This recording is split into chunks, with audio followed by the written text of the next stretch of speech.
안녕하십니까, 권순장의 브릿지 권순장입니다. 오늘은 오랜만에 각도기님을 모시고 2023년 장의 각을 한번 재보려고 그러는데 원래 제일 자신 있으십니까? 각은 원래 잘 못 재는 걸로 이제 유명해졌으니까. 각을 못 재서 각도기다 뭐 이런 소문도 있더라고요. 네, 각이 없어. 예. 네, 그래서 각보다는 이제 하여튼 뭐 운용을 한번 좀 잘해봐야 되지 않을까 하는 생각을 하고 있습니다. 그냥 전반적으로 상고하저를 네, 이제 주장을 하고 계시는 분으로서 네. 그 의견에 대해서 뭐 혹시 덧붙이실 말씀이 있거나 아니면 조금 바뀐 의견이나 이런 것들이 있으신지 네. 한번 여쭤보고 싶습니다. 상고하저로 보는 이유는 주식시장의 선행성이라는 게 있으니까요. 그것 때문에 그렇습니다. 사람들은 경기를 확인하고 주가가 움직인다고 생각하는 사람들이 꽤 있더라고요. 그런 적이 없죠, 주식시장이. 그래서 어렵죠. 네, 주식이. 주식시장 그런 적이 없어요. 그러니까 예상되는 게 현실에 반영되는 게 주식시장 아니겠습니까? 사전에 움직이는 건데 지금 뭐 상반기에 우리가 명확하게 볼 수 있는 것은 하반기 내내 이제 아침 방송 미국 시황하면서 했던 얘기 중에 하나가 렌트 가격이 언제 꺾일까요? 부동산 가격은 꺾였습니다. 부동산 금리는 어떻습니다. 뭐 중고차 가격은 이렇습니다. 저렇습니다. 했던 얘기 모두가 인플레이션이 어떻게 될까를 추적하는 거였잖아요. 근데 일단은 뭐 작년 연말 기준으로 이제 터미널 레이트라고 표현하는 연준의 마지막 기준금리 시점이라는 건 이제 거의 결정이 나 있고 5% 내외인 거죠. 네. 5%. 보통은 5% 이상이라고 생각하는데 전 여전히 내외로 안 생각하고 될 싶어요. 가능성이 있다라는 말씀이신 조금 거예요? 있어요. 많지는 않지만 그만큼 무슨 말이냐면 3월 FOMC 전에 인플레이션 꺾이는 속도가 상당히 빨라지면 예를 들어 5% 중반 밑으로 떨어지면 과연 이 25p를 또 올릴 수 있을 것이냐. 왜냐하면 다음번에 사자가 보이는 상황에서 왜냐하면 실질금리 플러스만 만들어주면 되거든요. 그러면은 3월달 이후에 실질금리가 플러스가 되는데 계속해서 금리를 올릴 것이냐는 고민들이 있어요. 그러면 확률적으로는 5%는 갈 확률이 매우 높은 거고, 그런데 지금 얘기하는 뭐 5.4 이거는 굉장히 어려울 것 같습니다. 예. 결국 그러니까 지금은 누가 그러시더라고요. 이제 다른 거 볼 필요 없고 서비스 가격만 보면 서비스 가격이 떨어지는 것만 확인하면 된다. 물가에서는 미국 물가에서 그런 이야기도 하시더라고요. 임금 떨어지는 게 가장 중요하고요. 근데 사전에 지금 임금이 좀 움직이기 시작했어요. 심리 지표부터. 그러니까 이것도 결국은 빠질 거라는 거를 보여주는 거고, 의외로 임금은 빠지기 시작하면 생각보다 빨리 화끈하게 빠질 수가 있기 때문에 그때 되면 이럴 수도 있습니다. 그래서 그런 일을 안 하려면 예를 들어서 5.25, 5.50 그 사이까지 올라서는 굉장히 어려울 것 같고, 그런 측면에서 보면 어찌되었거나 3월 FOMC 그 줌에 나오는 CPI나 이런 건 상당히 중요할 것 같고요. 어찌되었거나 또 그때쯤 되면 인플레이션에 대한 시장의 생각들이 상당히 변화할 것이다. 그러면 시장이 그걸 보고 가만히 있겠느냐라는 거죠. 경기가 회복되어서도 아니고 기업 실적이 좋아져서도 아니고 우환이 사라졌기 때문에. 우환이 사라졌기 때문에. 우환이 사라진 거를 그냥 넘기겠냐는 거예요, 시장이. 제가 그동안에 겪어본 시장은 그렇진 않더라. 우환이 사라지면. 아니 코로나 때도 우환이 있었는데도 불구하고 시장은 땡겼지 않습니까? 우한에서 발생을 했죠. 라인 괜찮습니까? 네, 그렇습니다. 네. 그러니까 우환이 사라진 금융시장이 어떻게 대응할 것이냐. 그래서 그 부분은 한번 땡길 것 같은데요. 그 다음에 이제 진짜 찐이 남죠. 앞서 말씀드렸던 우리는 굉장히 오랜 기간 동안 실질금리 마이너스 시대를 살아왔는데 이제 실질금리 플러스 시대를 살아가게 된다는 거예요. 이게 굉장히 큰 차이인데 그럼 기업들의 실적이 어떻게 될 거냐. EPS, 소위 주당 순이익은 어떻게 될 거냐라는 걸 따져보면 훼손될 가능성은 열어놔야 되겠죠. 네. 그건 열어놔야 되기 때문에 그때 가서 보자. 그때 가서 일단 물에서나 좀 빠져나오자. 뭐 이런 개념의 상고지. 랠리가 가겠다. 이렇게 되면 되죠. 상반기 1분기 내외 수준의 한 3월 내까지 인플레이션이 생각보다 빠르게 좀 급하게 빠지면은 3월 이후까지는 랠리를 할 것이고 한국은 그 다음 바톤이 있긴 있어요.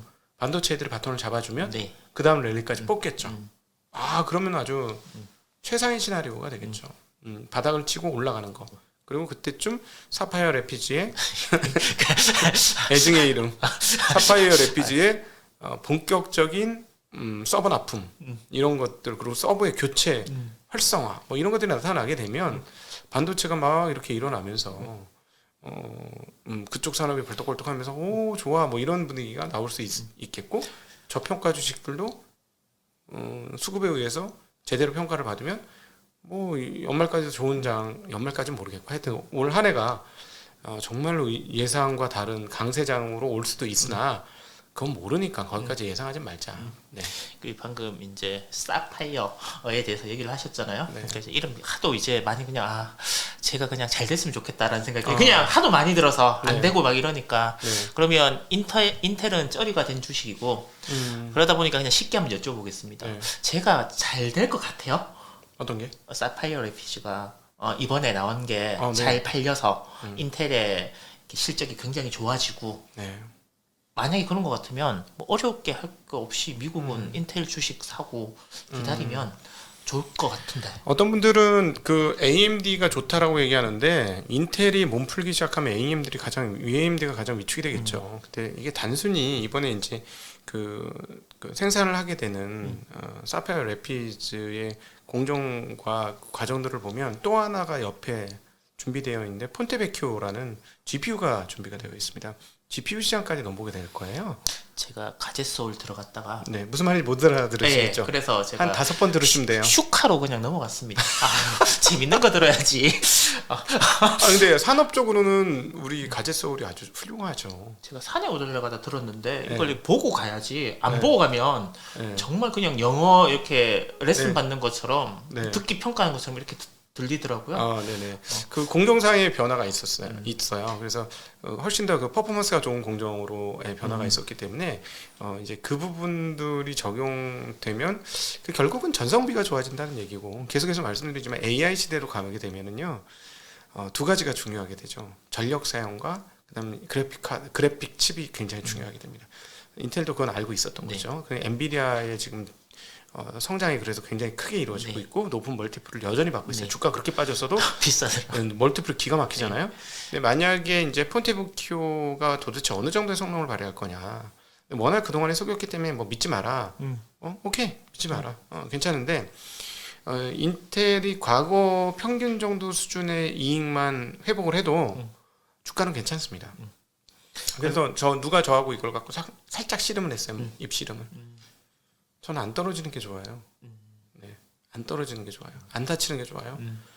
엔비디아도 있고 AMD도 있고 인텔도 있는데 이제 인텔은 이제는 별로 다칠 게 많이 없어 보이네요. 저는 그렇게 얘기했어요. 네. 살까요? 제가 그냥 개인적으로 여쭤봅니다. 많이 안 다칠 것 같아요. 네, 많이 제가 안 다칠 것 같습니다. 걔 사갖고 근데 이제 이렇게 이제 시계가 되게 길다는 건 아시죠? 한 6개월 걸쳐서 사셔야 돼요. 제가 거의 한 2년 가까이 들고 있는데 네. 마이너스거든요. 이제 물타기 하셔야지. 네, 물타기 해야 되겠죠? 네, 물타기 하셔도 될 것 같은데. 그러면 얘가 이제 인텔 이야기가 나오면 자연스럽게 그러면 삼성전자나 하이닉스도 좋아질 거다. 그렇죠. 라고 네. 얘기하는데 거기에 대해서 그냥 좋아는 질 거야. 네. 언제? 그게 팔리면 그게 팔리면 회복이 시작되는 한 축이 새롭게 시작이 되는 거니까. 예. 그 서버가 교체된다라는 거는 디램의 수요도 다시 증가한다는 얘기가 되거든요. 그러니까 지금 뭐 서버 교체를 할 필요가 뭐가 있어라고 생각하실 수는 있겠습니다만 계속 말씀드리면 전성비예요. 그리고 AI에서 오픈 AI에서 했지 않습니까? MS에서 계속 투자한다고. 예, 뭐 100억 달러 투자하겠다고 했던 그 챗 GPT 연산이요. 조단이에요. 그리고 여기서 한 단계 더 올라가면 경단위로 간답니다. 올해 나온다고 그러더라고요. 근데 그게 말이 쉽지. 그렇게 되면 전기 값은 누가 되는데요? 전 그 연산 숫자를 보고 CPU 성능이 대단 이게 아니고 그 전기는 바로 그게 떠올랐어요. 결국 무슨 말이냐면 AI 시대로 가면 전기를 어떻게 해결할 것이냐 하는 문제가 생기게 된다고 봅니다. 결국은 그런 측면에서 보면 아주 장기적으로 신재생 에너지나 이런 것들 뭐 좋을 것이다라는 거는 충분히 납득이 가는 이야기인데 일단 당장 급한 건 전성비를 낮춰야죠. 칩의 전성비를 낮춰야 되고 서버 입장들은 충분히 그걸 알 거고 기다리고 있었던 사람들이 분명히 있을 거예요. 우리처럼 목바지라 뭐 이따위가 다 있어 이러면서 저희 계속 말씀드렸지만 저희 개국할 때 했던 얘기예요. 맞습니다. 그때 들었던 것. 네, 개국할 때 했던 얘기가 아직도 안 돼가지고 지금 하고 있는데 그 서버 업체들 중에서는 설비 증설을 지연하고 버티고 있는 애들도 분명히 있을 거라는 거죠. 왜냐하면은 갈아치우는 게 문제가 아니라 갈아치우면 칩만 싹 갈아치우면 끝나는 일이 절대 아니기 때문에 그래서 물론 이미 점유율은 10% 중반까지 올라왔습니다. AMD가.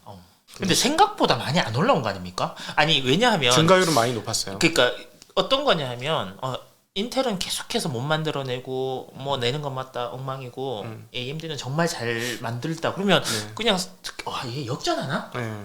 이게 저희들이 잘 모르는 분야에서 들으면 네. 와 그럴 것 같으면 뭐 6대4, 5대5 정도 됐나? 네. 라고 했는데 막상 까보니 아직 아직 인텔은 뭐요? 네. 80% 이상 네. 가지고 가 있고 생각보다 AMD는 점유율을 많이 못 뺏어왔는데? 그러니까요. 그 서버 시장이 아주 뭐 경직된 것들이 그 설비를 교체하는 게 굉장히 경직된 거예요. 그러니까 한 번 라인을 깔면 다른 라인으로 바꾸기가 좀처럼 쉬운 게 아닙니다. 쓰던 거 계속 쓰는. 뭐 예를 들어서 은행보다 훨씬 어렵죠. 은행 바꾸는 것보다도.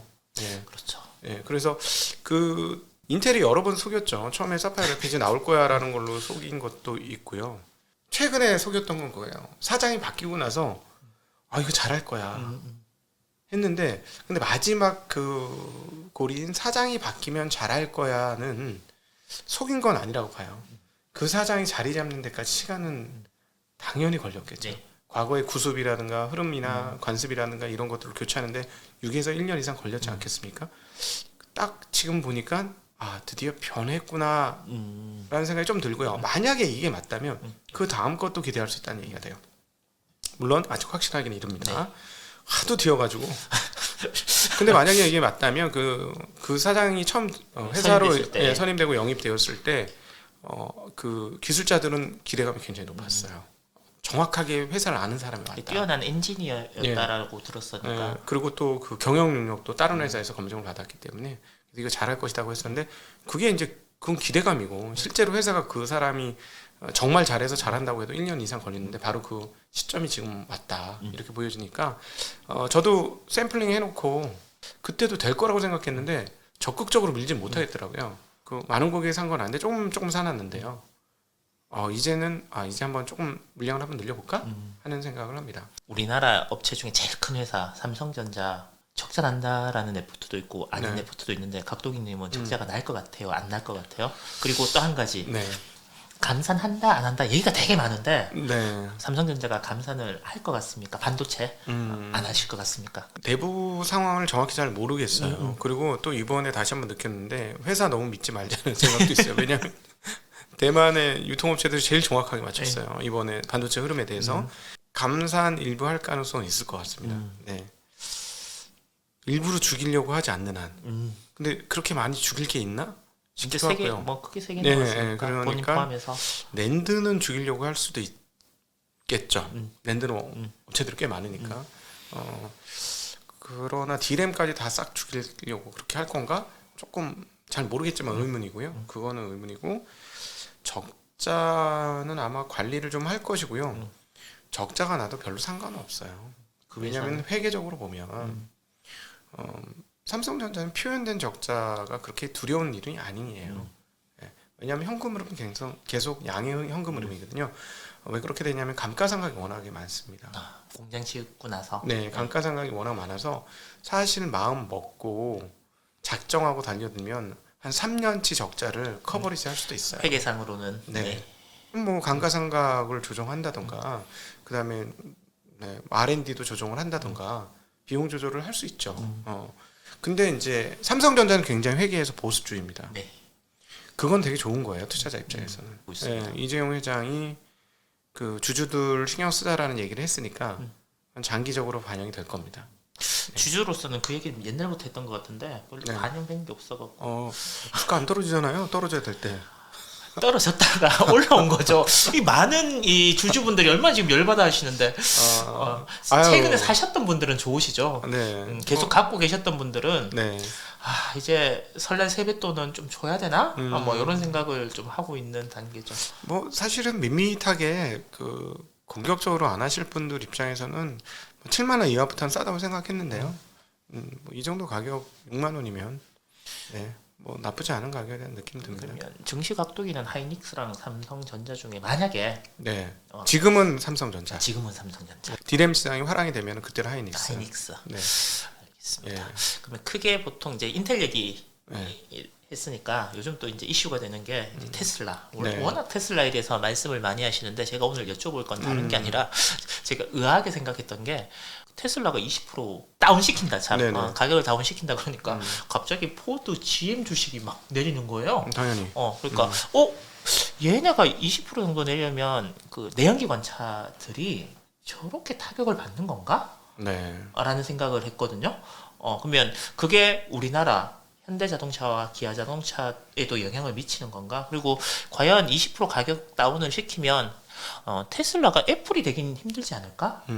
왜냐하면 애플은 사실 가격을 그런 식으로 다운시키거나 이런 경우가 나오는 제품에 대해서 네. 구형 모델이 아니라 그런 경우는 제가 아는 범위 내에서는 없었던 것 같거든요. 네. 그래서 결국 테슬라가 애플보다 더 큰 회사가 될 것이다 라는 고 주장하시는 분들에 네. 대한 어떤 의견과 네. 한편으로 테슬라가 저렇게 20% 정도 가격을 다운시켜서 궁극적으로 얻고자 하는 건 어떤 네. 것인가 라는 부분에 대해서 좀 궁금. 내가 차를 한 대 사면 재미삼아 다른 차로 또 사고 바꾸고 이렇게 할 수 있을까요? 핸드폰은 할 수 있어요. 네, 핸드폰 할 수 있습니다. 핸드폰이라는 거는 뭐 100만 원 내외이기 저도 두 때문에 대 들고 다니니까. 네, 내외이기 때문에 뭐 이거 샀다 마음에 안 들면 바로 바꿀 수도 있어요. 이것도 판매가 잘 되니까 네. 좀 할인 쳐서 팔면 되니까. 자동차는 좀 그렇지 않아요. 자동차는 사는 순간 감가상각도 상당히 되고 세금도 많고. 예, 세금도 많고요. 그다음 가격 제화가 굉장히 비싼 제화입니다. 자, 그렇다면 테슬라를 사면 포드나 GM 같이 살 수 있을까요? 마음에 드는 못 모델이 사죠. 있었으면 바로 그거예요. 그러니까 경쟁 업체가 경쟁을 하자고 달려든 거예요. 그럼 이거는 항상 주가의 악영향이에요. 경쟁을 하자고 달려들자 네. 마진이 쪼그라들 테니까 우리도 같이 가격을 떨어뜨리든가 똑같이 팔려면 왜냐하면 저게 가격 때문에 1대1의 매력이 있었다면 얘가 가격을 낮추는 순간 얘 매력이 커지는 거잖아요. 네네. 그러니까 선호는 이쪽으로 넘어가게 돼 있다는 거죠. 그거는 뭐 테슬라가 아니라도 다 비슷한 내용이 네. 될 거야. 그러니까 GM이 할인을 해도 포드가 영향을 받을 것이다. 이렇게 보면 되니까 그 문제는 그렇게 보시면 될 네. 것 같고요. 그러면 지금 왜 테슬라는 여기서 20% 가격 인하를 단행했냐? 첫 번째, 그 미국에서의 그 7,500불의 크레딧을 받아야 돼요. 보조금을. 네네. 예, 그래서 거기에 맞추기 위한 가격 하락도 분명히 있습니다. 그리고 또 하나는 그 전에 중국에서 차량 재고가 남기 시작한 문제가 있는데요. 자동차 입장에서는 비싸게 마진을 많이 남기는 것도 중요하지만 재고를 안 남기는 것도 오토회사처럼 굉장히 중요합니다. 그리고 테슬라에 있어서는 훨씬 더 중요한 게 성장성을 유지하느냐가 주가에 있어서 가장 중요한 화두예요. 제가 봤을 때. 그래서 제가 여러 번 표현했던 게 인도량. 네, 그래서, 네. 인도량이 86%를 찍었다. 그래서 주가가 천정부지로 갔던 것이고 인도량이 86% 증가가 계속될 수 있을 것이냐. 제가 가장 황당했던 건 기존 주주들이 그 성장률이 유지될 거라고 생각했다는 거예요. 하나에서 두 개 가는 건 가능하죠. 네. 100% 성장.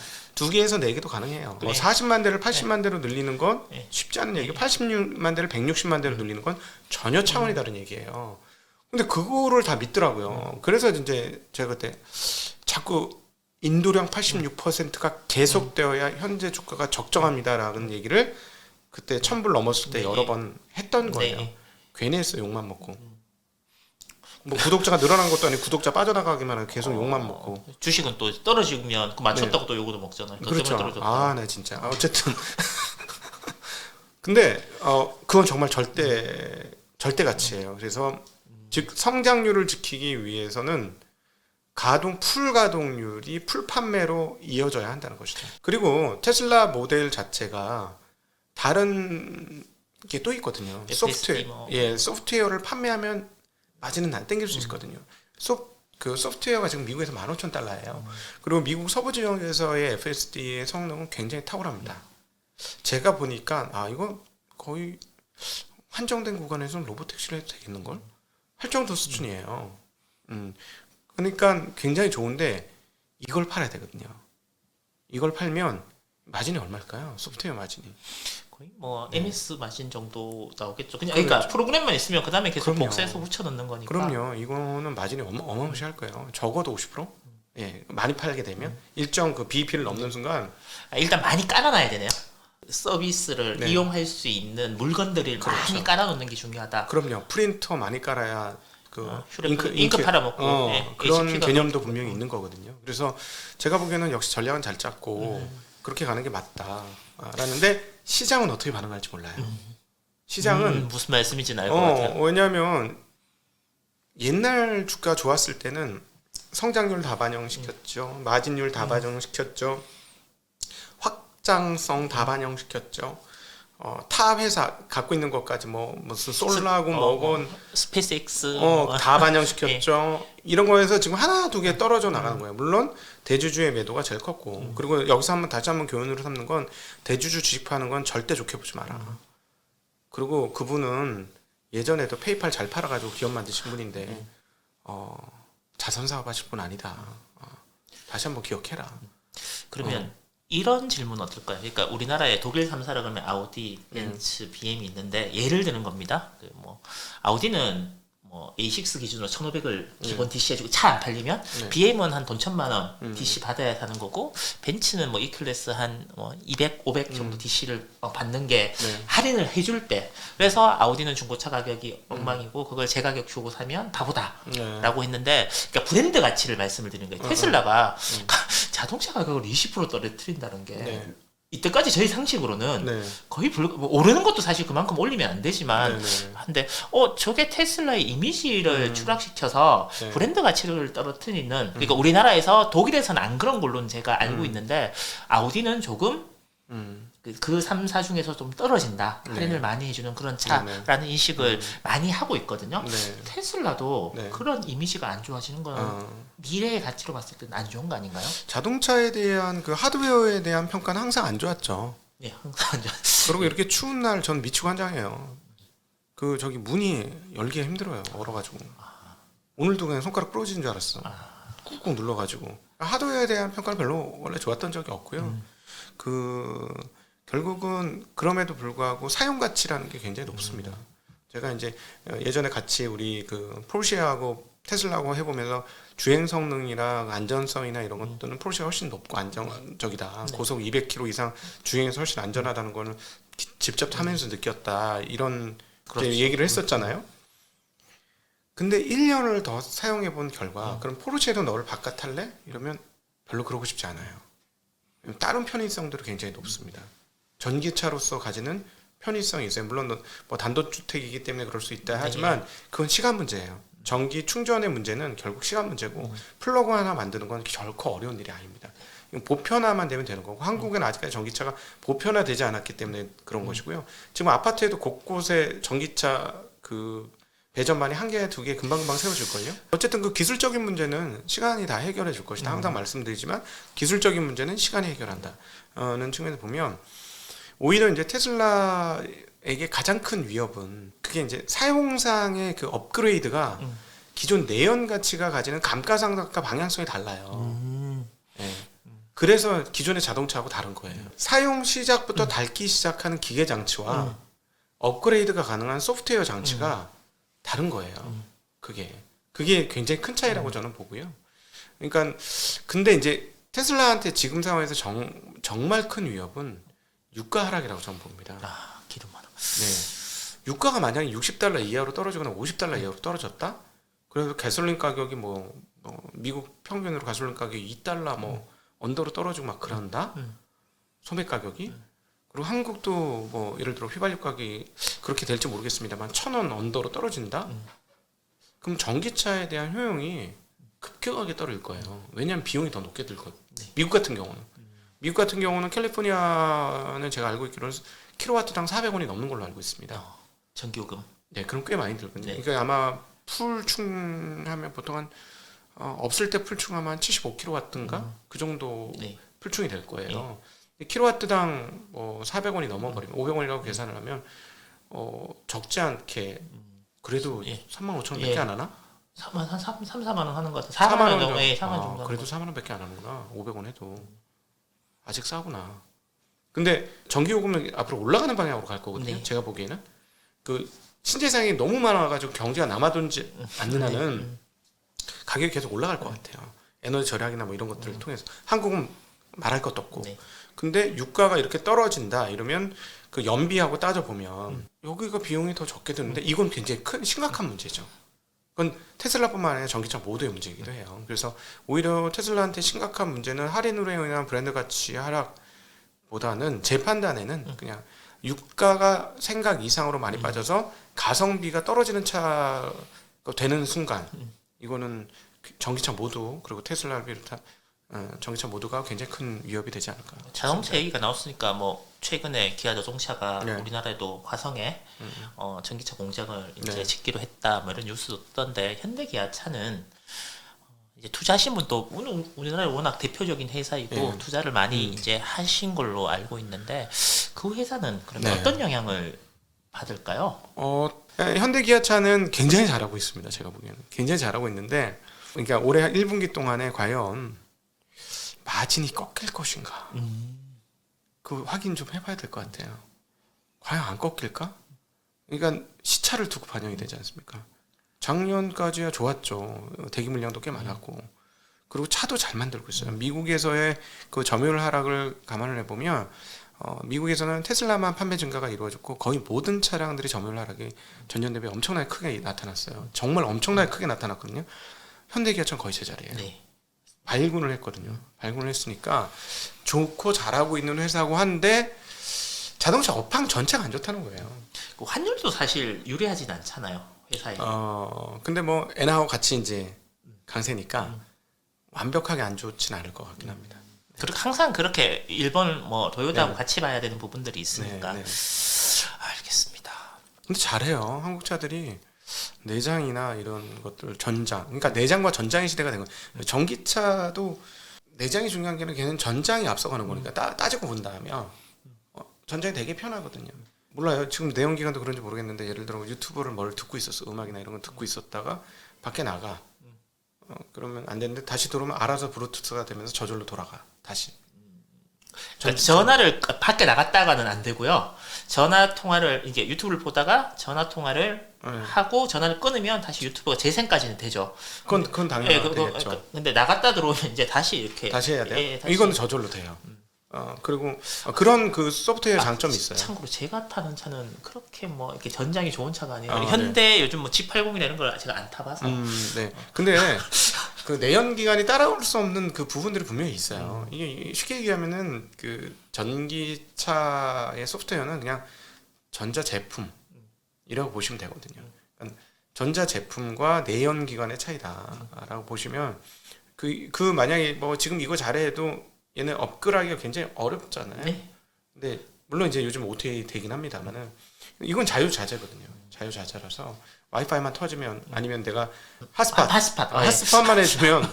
핫스팟만 해주면 돌아가는 거니까요. 그래서 그런 측면은 분명히 있습니다. 그거는 이제 사용해본 사람들 입장에서 또 말씀드리는 부분이기도 해요. 제가 최근에 일본 차를 한번 몰아보니까 차가 좋다는 건 저도 인정을 해요. 내연기관 자체는 좋죠. 정말 좋더라고요. 네, 내연기관 좋죠. 좋은데 실내는 네. 실내는 진짜 우리나라 2000년대 초반 느낌이 확 나더라고요. 그건 조금 과하신 것 같고 그 정도는 아닌데. 진짜 그래요. 네. 진짜 이렇게 전체적인 이렇게 세련됨이 굉장히 부족한. 네. 굉장히 부족하다라는 생각은 그게 했는데 별로 필요하다고 생각 안 하는 사람들이니까. 그래서 현대기아차가 잘하는 거예요. 현대기아차는 지금 변하지 않으면 죽는다는 생각이 있으니까 계속 바꾸거든요. 예. 제가 어떤 걸 느꼈냐면 그 차를 타고 그 차의 앞에, 그러니까 렉서스의 앞에 보면 계기판이 딱 요만해요. 네. 이렇게 포르쉐에 보면 되게 크거든요. 네. 되게 크고 동그라미 이렇게 5개가 있어갖고 근데 사실 실제로 운전을 해보면 핸들에 가려서 네. 그게 안 보여요. 네, 네. 전혀 쓰잘데기가 없어. 네. 이렇게 봐야 되거든요. 네, 네. 기름 얼마나 나. 근데 진짜 일본 사람들은 딱 보이는 네. 그 부분만 네. 딱 그만큼만 해놨더라고요. 음. 그 계기판을. 그래서 얘는 철저하게 실용주의구나. 다른 거 신경 전혀 안, 그러니까 보여지고 이런 부분에 전혀 신경 안 쓰구나라는 걸 네. 그냥 타면서 제가 한번 느꼈었거든요. 그야말로 디지털과 그 넌 디지털의 차이예요. 분명히 그게 그 시간이 가면 사람들이 알게 될 겁니다. 그 부분은. 예. 그래서 하여튼 현대기아차는 거기에 대해서 불안해하고 있는 것 같고 그걸 빨리 바꾸려고 하고 하니까 내연기관 중에 살아남는 몇 안 되는 회사라고 저는 개인적으로 생각해요. 살아남을 수 있는 회사라고. 저도 꼭 살아남길 바랍니다. 한국 사람들은 저력 있지 않습니까? 투덜투덜. 아니, 어려울 때 되게 잘하는 것 같아요. 그리고 항상 투덜투덜합니다. 예, 예, 맞습니다. 한국 사람 만족시키면 전 세계인 만족시킬 수 있다. 항상 불평불만이죠. 테슬라도 우리한테 와서 개욕 먹지 않습니까? 그게 차냐? 네. 그럼 사장. 우리는 이런 민족이에요. 네. 그건 맞는 것 같습니다.